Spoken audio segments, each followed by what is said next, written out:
আসসালামু আলাইকুম রহমতুল্লাহ। মুস্তফা কামাল, সৌদি আরব, তাইফ আল খুরমা থেকে। অনেকে আমাদেরকে প্রশ্ন করেন যে ভাই, সৌদি আরব আসতে চাই, কি বিষয়ে আসবো, মালিকানা বিষয় না বাইরে কাজ করবো ফ্রি বিষয়? দেখেন, আমার 3.5 বছরের অভিজ্ঞতা থেকে যতটুকু আমি বুঝি বা এটা ভালো পরামর্শ মনে করতে পারেন, সেটা হলো মালিকানা বিষয়। দুটোটাই মালিকানা বিষয়। ফ্রি বলতে কোনো বিষয় সৌদি আরব নাই। আপনি মালিকের আন্ডারে থাকবেন না, বাইরে কাজ করবেন, আপনার মালিক থাকবে। এটাকে আমরা ফ্রি বিষয় মনে করি, টেম্পোরারি। অথচ এটা ফ্রি বিষয় না, মালিক আপনার আছেই, ঠিক আছে? আর উম, আপনি মালিকের কাজ করবেন, আসার পরে সব কিছু মালিকের থাকবেন, সব কিছু করবেন মালিকের, এটা তো মালিকের, আপনি অবশ্যই বুঝেন। এখন আপনার জন্য কোনটা সবচেয়ে বেটার?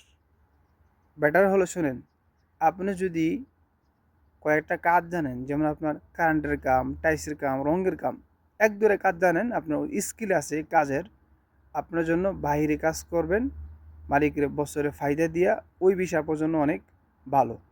কিন্তু এখানে কথা আছে, যদি আপনার কোনো আত্মীয় স্বজন থাকে সৌদি আরবের মাটিতে অথবা মিডল ইস্টে যে কোনো দেশে যান, যদি আপনার আত্মীয় স্বজন থাকে, যেমন ভাই, বাবা, চাচা, মামা, যে কোনো আত্মীয় স্বজন থাকলে, তাহলে আপনি মালিকের ফায়দা দিয়ে আপনি বাইরে কাজ করবেন, এরকম বিষয় আসতে পারে। এটা আপনার জন্য অনেক বেটার। আপনি কাজ জানেন, প্লাস আপনার আত্মীয় স্বজন আছে, কোনো অসুবিধা নেই, এটা আপনার জন্য অনেক ভালো কিছু হবে।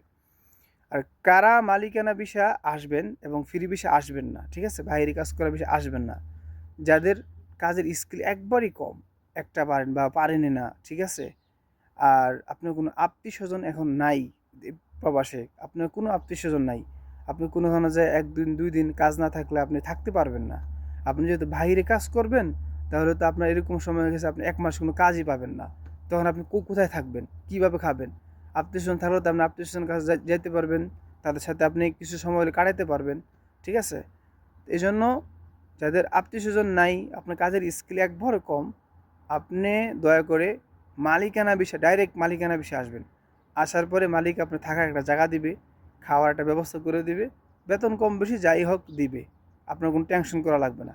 এটা মালিকানা বিষয় আসবেন, যাদের কোনো আত্মীয় স্বজন নাই, কোনো কাজের স্কিল একবারে নাই, তাদের জন্য ডাইরেক্ট মালিকানা বিষয় আসা সবচেয়ে বেটার। ঠিক আছে, ভিডিওটা ভালো লাগলে শেয়ার করবেন এবং আমার চ্যানেলটা সাবস্ক্রাইব এবং আমার পেজটা ফলো করে পাশেই থাকবেন। ধন্যবাদ সবাইকে।